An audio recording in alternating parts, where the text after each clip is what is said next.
Good afternoon. Welcome to Thinking Out Loud. As you can tell, it's a gorgeous August day out, isn't it, Oh, it's Bob? beautiful, beautiful. And I'm here to introduce Bob Kershaw. He is a interesting dude with And what all side of my brain do you think that's? sorts of different things. Yeah. Can you introduce yourself? Okay. My name is Bob Kershaw. My pen name is Eli Shaw, uh, and I'm an author. I've been a caregiver almost all my life now, since I was about 10 years old. And what the book that I wrote, it's I got two of them out right now, but first one is the If I Die Before I Wake, A Caregiver's Journey.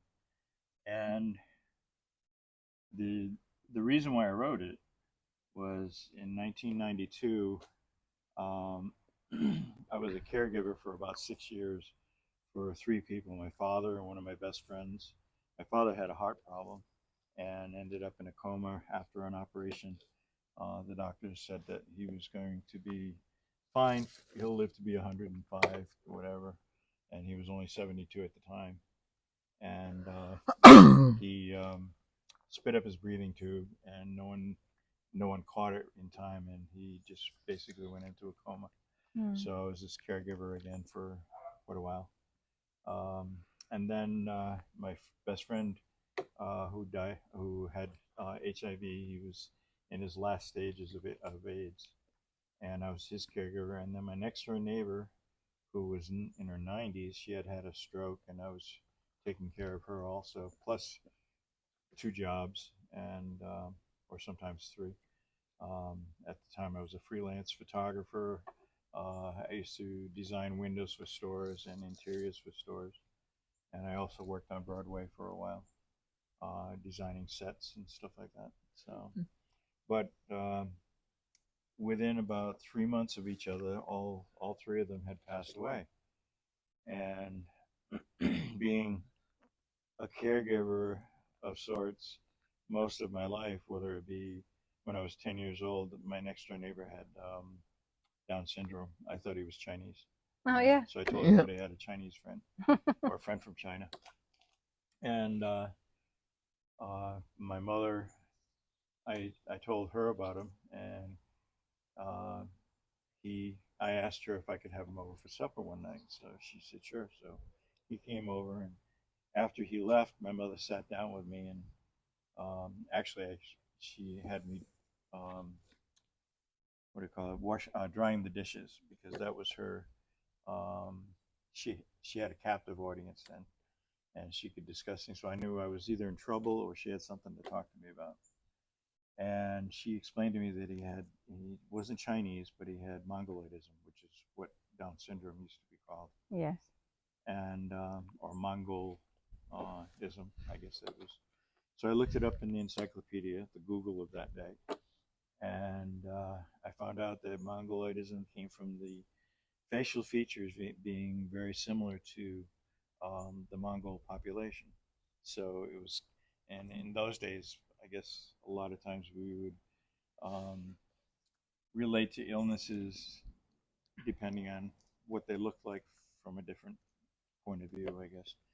So I told everybody I had a friend from Mongolia from then on. And so, of course, I was 10 years old. I didn't know this was an illness or a condition or anything. So I became his best friend and mentor, and I kept him away from the bullies. So that was my first quote unquote experience as a caregiver in some ways. And then I was going to go to camp that summer. And I asked him if he was going to go to camp, and he said, no, they don't take people like me, which I didn't quite understand. Um, because the camp that I went to had, they had black people, they had people from different countries. So I figured, why couldn't he go? He's from Right. Mongolia. Right. So it didn't make sense to me. But anyway, when I came home at the end of the summer, his family had moved away. His father was in the service, and they had redeployed him to Germany, I think it was. And from there, I kind of blamed myself. I thought I had said something wrong, or or um, I did something that he had to I made him leave. That was in my head. Mm. So I got really upset, but I couldn't understand why I couldn't go to camp. So later on, when I was about 17, I was working with a group of teenagers who took kids with disabilities and just all kinds of different conditions, I guess. And we would take them out bowling, to the movies, and different places, and whatnot. And it was all teenagers. And one of the kids that I worked with, his brother was going to go to camp, and I said, "So are you going to go to camp with him?" And he said, "No, they don't take people like me." So that's twice I heard that. And at the time, I was very, very upset about that because I had heard it twice. And there were no camps for people with disabilities, and it was just really kind of wearing on me. So I decided for 2 years I spent trying to create a camp for kids with disabilities at the age of 17. Wow. Wow. And when I turned 19, we had our first camp. We had 60 kids with disabilities, or special needs, as they call it now. And or even that's changing now from what I'm hearing. I got to keep up with the times. What is it now? I have no idea. I'm waiting for the new one to come out. I guess I don't know, but but anyway, we had 30 teenagers who were the counselors, two adults who were my mentors, who really they were the two people. They were parents of people with special needs, and they really kind of egged me on to keep doing what I was doing because all the adults would say, "No, you can't do this. You're too young. You don't know what you're getting into. It's going to be impossible." Blah blah blah. And my thing in my head was saying, "Watch me." And so in 1969, at the age of 19, I had my first camp. So I was the first director and founder of a camp for kids with disabilities in Rhode Island, and it was the first actual camp, overnight camp that we had in Rhode Island at the time. Wow. And we actually had people from the institutions coming into the camp because I was at the time I started working with the institutions. Um, I was I worked in as a helper in one of the, what they call them cottages then, and it was one of those things where um, I couldn't understand why people that were in there that I was working with, who were brilliant, brilliant people, but they were put into this institution, into this building, where it's all locked up. They were like in prison to me, and they had a day room that was just tiled, and it just seemed like the most cruel thing. So I talked to the day administrators and I said, "Listen, I have a camp for people with disabilities. Can you give me some idea of some of the people that might be appropriate for the camp?" And they gave me like 10 people that could go to the camp at the time, and that was like Yeah. unheard of then. So that was the beginning of my experiences as a caregiver, um, and from there it just kind of excelled. And in 1992, when all three of my the people I was taking care of had passed away. When the first one died, it was kind of like, okay, I'm still busy, I'm fine. And then the second one died. Um, I think my father died first, and then Elsie died later. And when she died, I still was taking care of Mark, who was HIV positive. And then when he died, it was almost like I hit a brick wall. I had no idea what to do with myself. I was like so helpless, literally, um, to the point where I didn't know what to do or where to go. And a friend of mine was a psychiatrist, and he said, "Come on, let's go out and get drunk." So we did. And of course, I was just like crying, not crying, but spilling off all the stuff that had happened to me and all the things that I had gone through as a caregiver with all three. And he kind of looked at me and said, "Listen, you need to do something with this." So he gave me a notebook and he said, "I want you to write down all your experiences, all your feelings, everything you feel. Just keep putting it down. If you're feeling angry, I want you to write about it. want you to do everything you can to get all that stuff into the book or into the notebook. And then 6 months later, I gave him the notebook and he read it. And that's when he said, "You need to write a book." And that's when I started writing. And it took me 25 years to finish the book. In 2009, that was 1992. 2019, I finished the book and finally got it published after um, a lot of pain. I don't know if anybody knows about publishing, but it's one of the No. hardest things to Is do. it very hard? Yeah. What's your book called? The first one is called "If I Die Before I Wake: A Caregiver's Journey," and um, so far it's gotten a lot of awards. I got for the top shelf awards, which I entered about 6 years ago. Um, I got first place in 6 categories, which is they said was unprecedented. That's awesome. So I was pretty happy with that. Congratulations. Thank you. Yeah. And then this one, you know this guy, right? Yes, You neat. know him. Yeah. Yeah, this one is called Legacy. And Legacy, or a Legacy, learn it, live it, and leave it. And Legacy basically came out of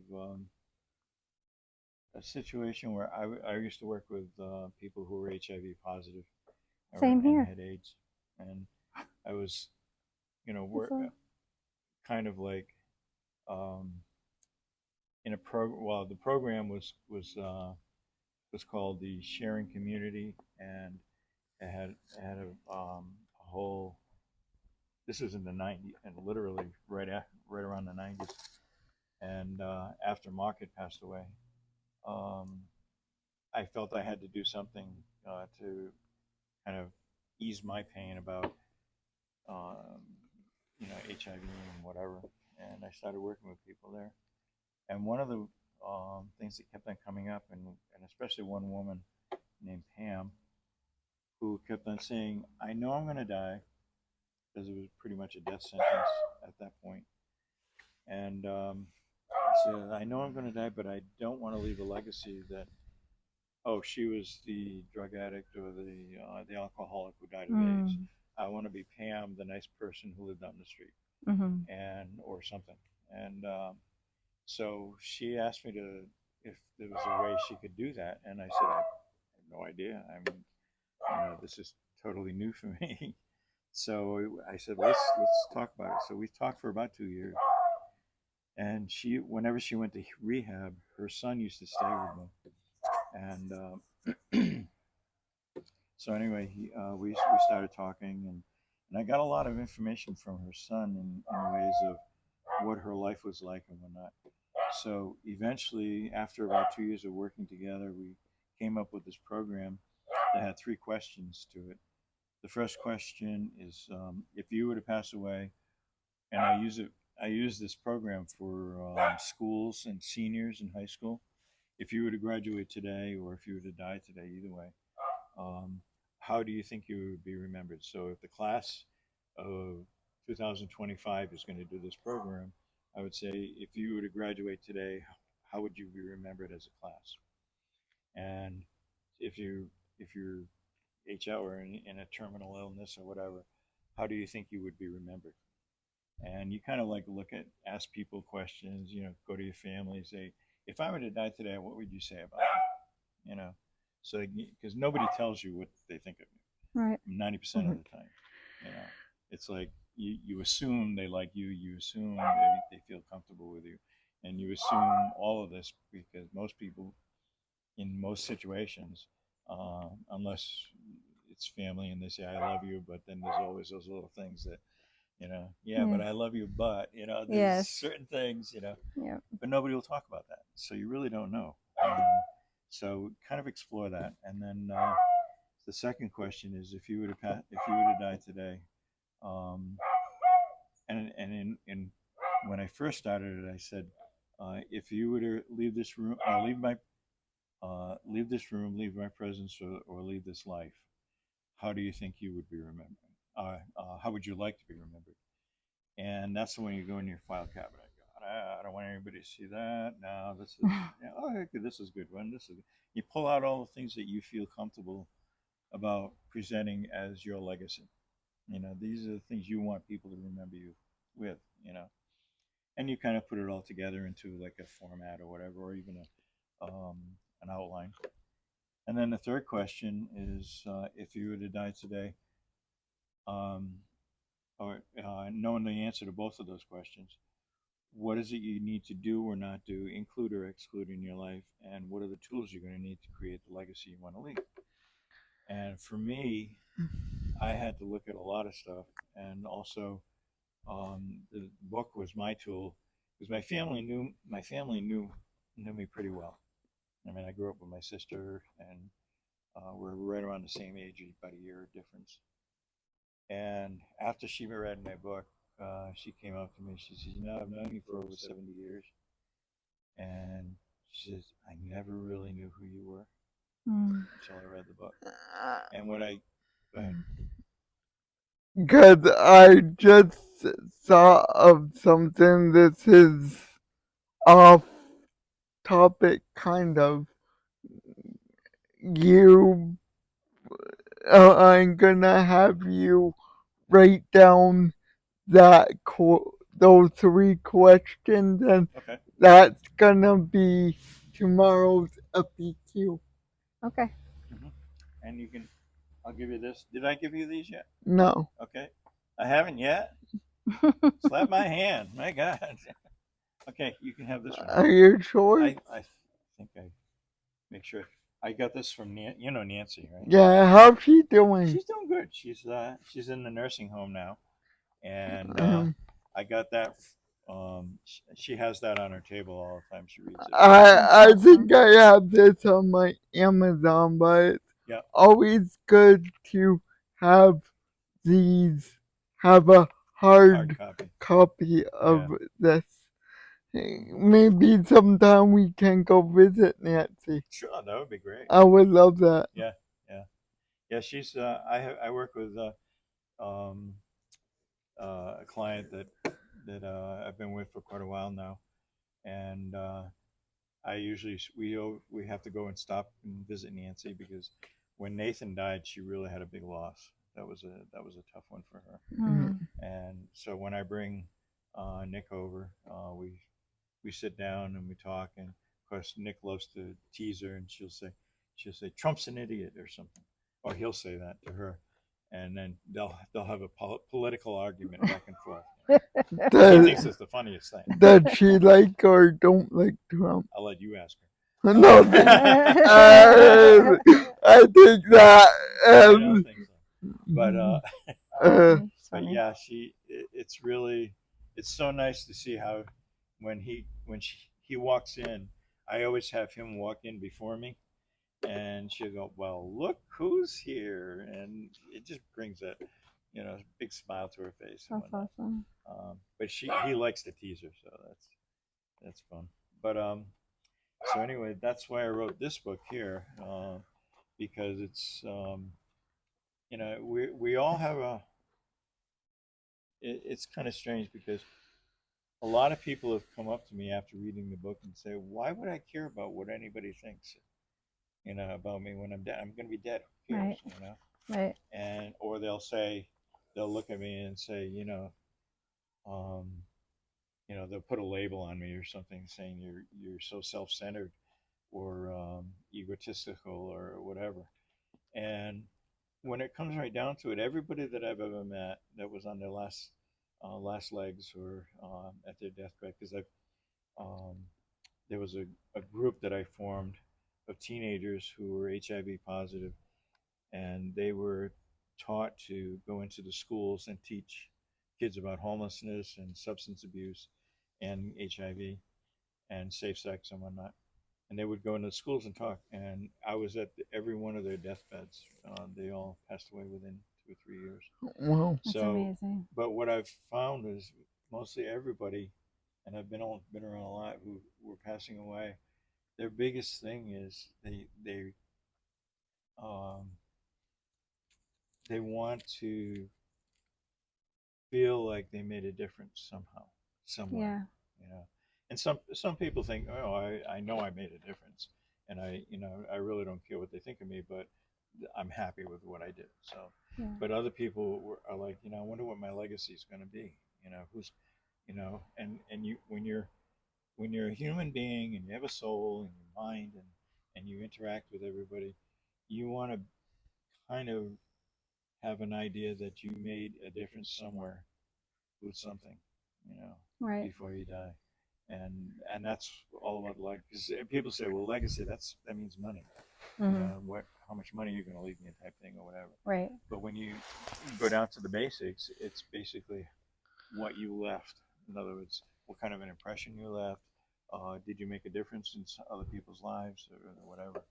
And when the people who were dying asked me about it, that's when I realized that they're talking about their legacy as a human being, as you know, what kind of a difference did I make in my life and or in others. I've done case management for HIV people for the last 20 years. Really? Yeah. Oh my So God. in some form or another. Yeah. And I've, as of recently, within the last 4 or 5 years, I've lost several, and I actually had to step away from it 2 years ago because I was getting it Burnout. affected it was affecting me Yeah. 100%. You Yeah. know, it wasn't something that I was easily able to do anymore, just because my heart was hurt. Yeah. You know. I just went through the same thing just recently with one of my former students. He passed away of cancer, I'm um, sorry. and you know, have, after writing the book, it's almost like I put all of my emotions and my feelings into the book, so I Yeah. don't have to worry. It's not here anymore. Right. And yet, when so and usually if someone passes away, I look at life and death as, and especially death, I look at it like one of the most amazing phenomena that we have, because there's two things we don't understand before death. I mean, before life and after death. We don't really understand it. Right. We have assumptions. We have a Bible that says we're all going to go to heaven, or others. Uh, there's all of these assumptions, and whether you believe it or not is a personal thing. Um, but it's still a mystery. It's always going to be a mystery until you do it. Or and before death, no one really knows what it is before death. So whether it's a spiritual thing or what. You don't have to answer this if you don't want to, but what's your religious belief? I grew up as an Episcopalian. I still kind of like quote unquote um, adhere to uh, that religion, if you want to go for the religion. But as far as spiritual, I really I I believe that there is something somewhere, and there is. I don't know what it is because I don't have enough proof.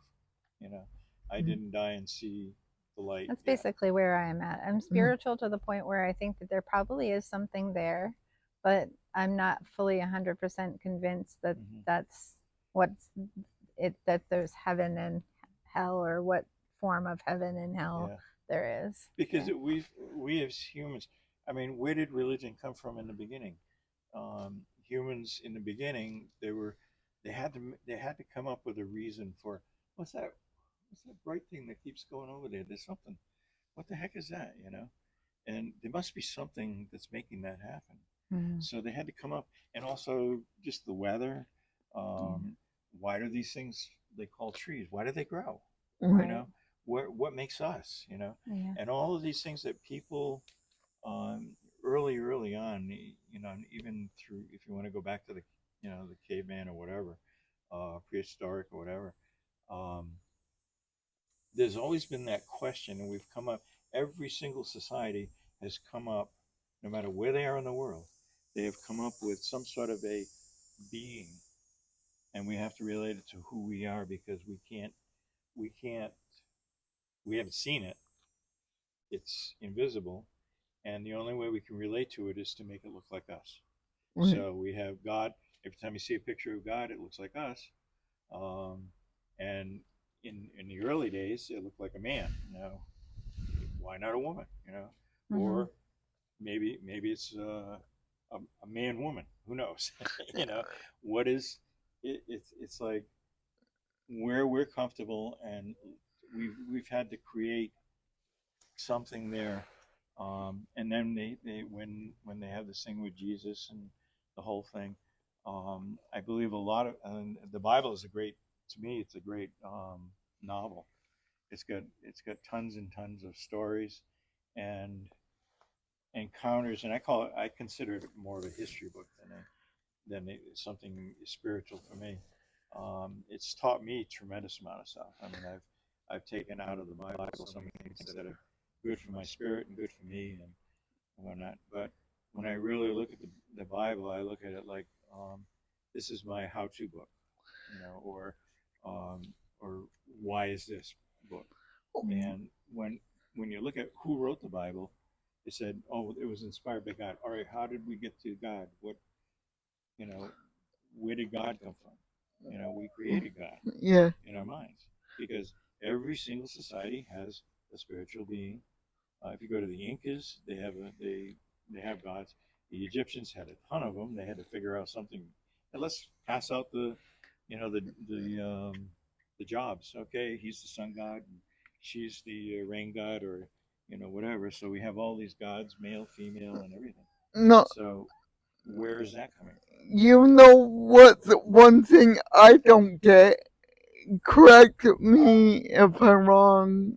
Like, for I see some religions say, "Oh, you will come back like without like a disability or whatnot," but you would, like, for example, you would never take Nate's CP away from him, would you have? Or That's a hard question because I I would have loved to have met Nate without his disability. yeah, And it makes me wonder.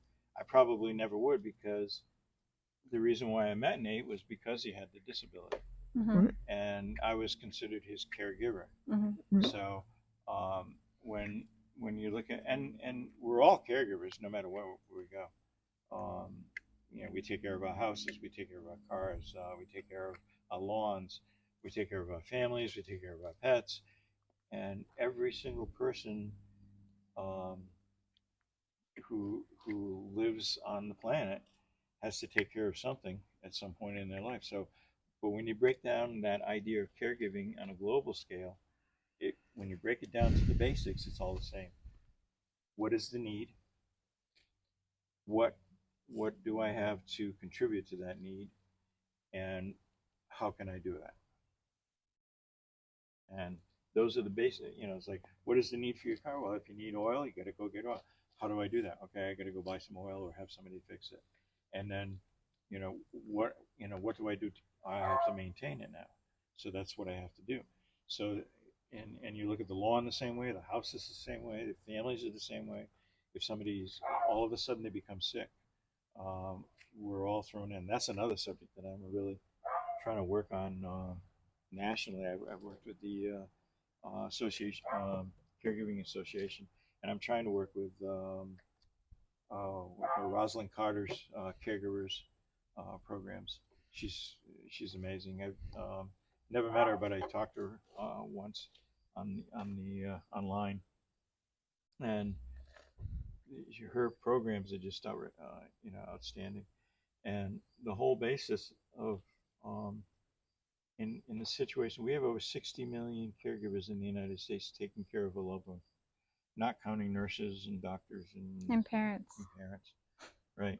and children. This is And just children. This is just somebody who's taking care of Yeah. a loved one who became sick all of a sudden. Yeah. Right. We don't go to school to become caregivers. No. We don't plan our lives around becoming a caregiver, unless it's early on. For me, it was early on. Um, and my grandfather got very ill, and I was helping him out. So I learned really, really young about, and also the situation where I was autistic when I was a kid, or visually autistic. I didn't speak until I was 5, and when when I was 10, I had this sense of, if somebody's doesn't seem like they're doing well, it was up to me to do something about it or to help. it was just something inside of me, and a lot of that came from the fact that all of these people took care of me when I was young. You know, and so I was. They taught me more. Um, One of the student that just passed away, when I had him as a student, he taught me how to teach him. The first 3 weeks that I was with him, he didn't say a word, not one word. And I use this technique in. I work with autistic kids, mostly autistic now. Um, and one of the things I do is I go in and there's total silence the whole time.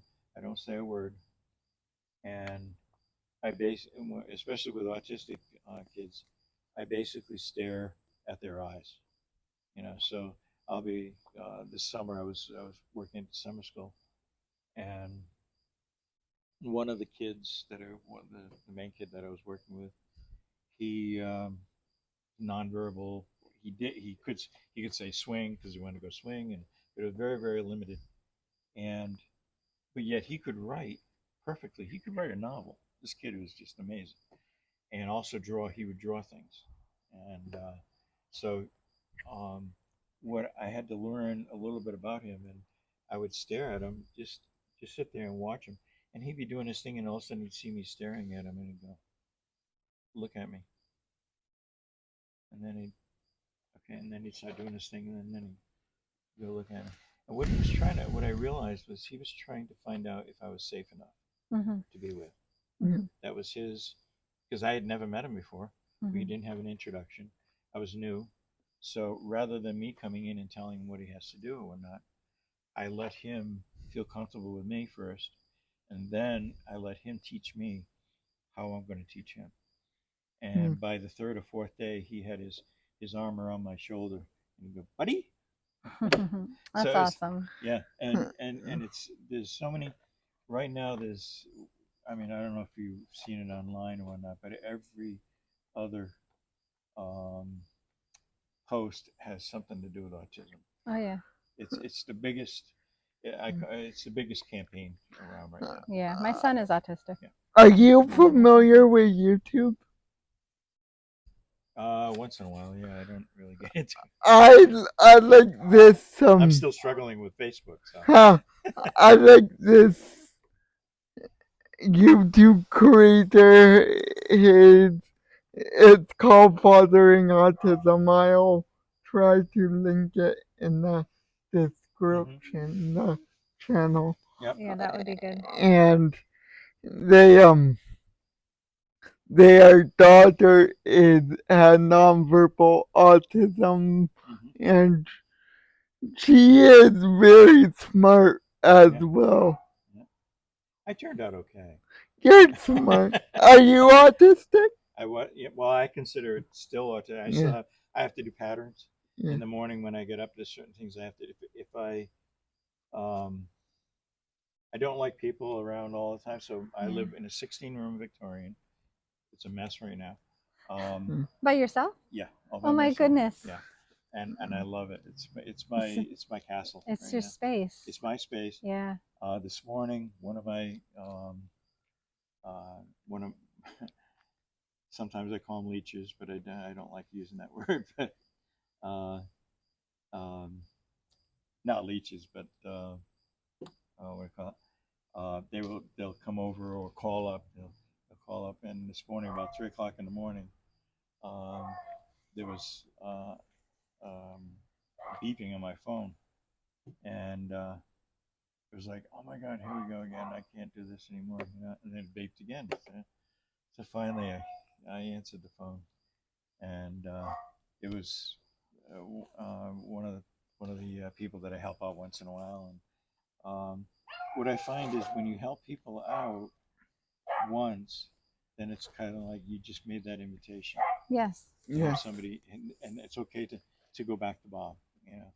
And I have so many people that are doing that. That living by myself is, and this morning I have one that woke me up this morning, and I thank him desperately because I would have slept through this because I didn't sleep much last night. And but he woke me up at about 9. He knocks on my window, and he woke me up, and of course I was grumpy as heck. But but he came in and he had his cup of coffee with me, and then he realized that maybe I shouldn't have woke him up, but I'm so glad he woke me up. It was just like, oh, thank God he did come. But there's so many with me. It's like I have to have my me time. When I get up in the morning, I have certain routines that I go through. Me too. And when I dress, I have a certain way that I go to the gym every night, and I have a whole routine where I don't have any hot water. I haven't had it in a while because of since COVID, um, the furnace went, and they haven't been able to figure it all out or whatever. But then they kind of screwed me over a little bit. But it was it was like in the morning, at night I go to the gym, and it's my excuse. I have to take a shower, so I go to the gym to take a shower. But in the meantime, it's giving me a chance to do a routine, physical routine. Yeah. So I have a whole routine. I work on the bike for 30 minutes. I go into the massage thing. It's my favorite thing. Lay down on the water massage bed, they call it, at the Planet Fitness. And they finally gave me the code, so I don't have to keep getting up and get him to start it over again. So now I have the code, and I lay there for about half an hour, 40 minutes. And this is like in the middle, or this is right around 10, 11, or 12 o'clock at night. Oh, so you have it all to yourself. Yeah, there's nobody Yeah, there, there's nobody so it's there. online. Yeah. I So what do you do to decompress? Like, do you still write? Are you writing something next? Yeah, right now I'm writing a book on. It's called A Place Called Happiness, which is the camp that I started. Yeah. It's called Camp Happiness, and it's kind of the precursor to the camp. I also write about the autistic part. How I got to the camp. Yeah. What some of the things that I went through an autistic kid or whatnot. I mean, when I was in kindergarten, they used to tie my hands together and put them on the desk so I wouldn't interrupt them. And now that I look back at it, and my psychiatrist or friends or psychology friends, they say that was the beginning of your trauma. Yeah, absolutely. Okay? And the trauma I had was during all my school years, except until I was a junior in high school. I was a straight D student or an F student, and they would just kind of pass me along, to go to the next class because they didn't want to deal with me. And so finally, when I became a junior, there was a counselor in the school, and he was looking at me and saying, "You're brilliant, but why don't you pass all your tests? You know all the answers." So he looked at all my tests, and I would only answer six or seven questions, and then the last 3 or 4 questions I wouldn't answer. So I was always deficient in that. But all the questions that I answered I answered correctly. Yeah. So he said, from now on, you're going to do your tests in my office, and I started doing them. And I remember he could tell when I was fidgety, and he'd say, "Come on, let's go play basketball." So we would just go down and play basketball, or go for a walk, or go down to the store. And we came back, and he said, "Now finish your test," and I would finish it. Yeah. So from my junior year until I graduated, I was a straight A student, 4.0. Nice. Do you use those techniques with your students? I watch any of the kids that I work with who are in a regular class. I watch how they take their tests. I watch how they, last year I had a kid who was autistic, and um, I had quite a few of them actually.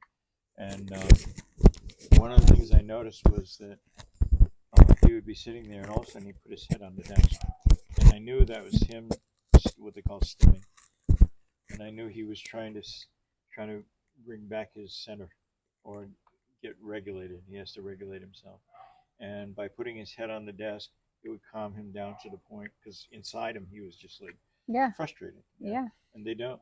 When somebody who's autistic and becomes frustrated, it's almost like, how would you feel if you put your finger in a socket and you started getting the shock. Mm-hmm. You know, what do? Well, you take it out and you try to figure out a way to calm down.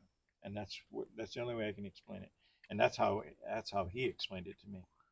And so when I saw him putting his head down, I knew he was going to be okay. But I would give him that space and then say, "Let's go." We had a bench outside the school, and I used to call it my Forrest Gump bench. So we'd go visit Forrest, and that's my favorite. That's awesome. We'd sit there, and he would watch all. He would see all the cars across the street, and he's fascinated with cars. So I'd say, "Okay, which car do you think is the most expensive car over there?" Or how would you rate those cars? And we would go, "Oh, that's Subaru's the no, Toyota's the best. Subaru, this one." And he'd go through the thing there. But what he was doing is he was re-regulating himself so that when he went back, he could continue. Yeah. Yes. So you brought a couple things Oh, here. yeah. I want you to show us what is this a hobby of yours? Yeah, and I sell them too. If But, I die I haven't before sold I very wake, many. These are bird feeders. I love the I've been doing it for bowls. 25 years now. And it started out where I had I was I was working at an antique shop or something. I can't remember. It was a junk shop, or whatever. And one day I was stacking up some of the stuff. And at one point I looked at it, and at the time it was just like it was a bowl. Uh, oh, I know what it was. It was upside down. So I used to make things for like putting cupcakes on them, Oh and yes. then put cupcakes, and then another layer here will be another plate, and put some more stuff around. Yeah. And then when I turned it upside, and this one here was smaller than this one. So when I turned it upside down one day, I went like this, and I'm looking at it, and I'm like, that'd make a great bird feeder. how do you put seed in? Do you put it in You here? don't put them in there. You just put Oh, them in here, You just put them in the bowl. and nice. in here. Yeah. Nice. I love the bottom blue bowl. Yeah, I it's love got the cobalt. Unfortunately, it's got a crack in it, and so and basically I have to put this in hot water because it's glued. Yeah. And I have a rod that goes right through it all Yep. the way, and so I got to put it in hot water so I can release the glue and put a new bottom on it. Oh yeah. Yeah, this one here got cracked during transport, but yeah, this is one of my favorite. And then I've got this one over here. Oops. Don't kick it with your foot, Gazay. Do you sell these? Yep. Yeah, they something like this here. I try to sell them around $60 because after put all the prices together, I mean all the cost of it. I like that one. Yeah, It's this really one here pretty. is fun. It's basically got a starfish type thing and a bowl underneath it. And this is a vase. This is a candle holder right here. So I take candle holders and make cake plates. Yep. So I just take antique plates or plates that I like, and then old candle holders that I like. Yep. And I E6000 them together. Yeah. I started using E6000, and what I found was because this is outside. Yeah. There's a breakdown. Yeah, they break down really quick. So now I'm using. I have to do the rod, so that it won't separate at all, and then I use Gorilla Clear. Oh yeah. If someone wants to place an order, what would they do? And what do you mean? Like buy one of these off you. Oh, that watching I mean, they can contact me. And one family, their mother passed away, and she used to collect glass. So she had this house. They call the glass lady, and nobody could go in the house and feel comfortable because they thought they were going to break something. Oh gosh. It was. I mean, she had so much glass. So he called me up one day and he says, "Mom just died, and I've got like this. The attic is full. The basement's full of glass, and all of her cabinets have all this glass. She collected it all these years. I don't know what to do with it." She says, "And I know you make bird feeders, so I'm going to ask you if you have any ideas." So I said, "Yeah, bring me all the things." He brought me a trailer, a little tiny like U-Haul thing, Yeah. full of boxes. Oh my gosh. And so he said, we're going to do a memorial service in the fall, and I don't know what you can do with this, but let me know, let me know what you think. So I called him up afterwards. I said, why don't we do this? I said, how many people do you think will be at the funeral or the memorial service? So he gave me a number. I said, okay, everybody is going to get a bird feeder of first time. That is He gave me amazing. $10,000 Oh my gosh. to, to do all of them. We had 140, I think, 140 of these things, and I still had boxes of glass. And he said, keep the boxes, you can use them. So That is he gave, amazing. yeah, What a Yeah. way to just have a piece of her as yeah, well. exactly. It's something that And means people would so see, much. yeah, and people would. We had them all set up in the around the memorial, and people would walk around. They could pick their own, and people would walk around. And they go, "Oh, I remember the blue willow. We used to eat on that all the time." So they would take that They one, would take it that or way. this was their favorite starfish or something. Yeah. Yeah. So each one of them got something that was a real memory. That's And awesome. yeah, That's amazing. so Yeah. so if anybody out there has a mother who collects glass, or a father, or anybody, and you want to do something with it, there you go. That makes sense, How right? would they contact you? Call you. Huh. Get in touch with Thinking Out Loud, and we'll get in touch with Yeah. Bob. Yeah. Yeah. Well, thank you, Bob, for Thank coming you. and I enjoyed it. chatting with us. We had a great time, and maybe you'll come back again another time and Sure, Yeah. we can talk. talk autism. Yeah, we can talk Or autism. AIDS, or- We can talk about HIV/AIDS. Yeah. It would be amazing. It's a big issue It's a nowadays. huge issue. People don't want to hear about it, but No, it's a huge issue. yeah, It's a people huge don't issue. realize how many people are out there. Thank you. So, thank you. Good meeting you, guy.